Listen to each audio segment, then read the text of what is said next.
Welcome.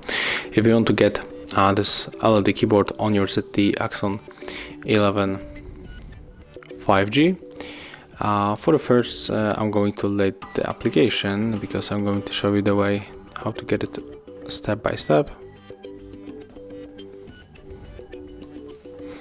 So let's move for the Play Store, and in the search pool you have to type LED keyboard.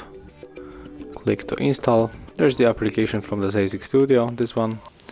There's the full name of the app if you cannot find it. Let's open. Click enable, tap on the switcher, click OK 2 times, then just go back and click to select. And of course we have to switch to our LED keyboard. And here you can choose your favorite theme.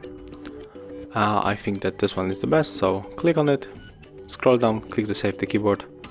And as you can see right now, our keyboard theme has changed.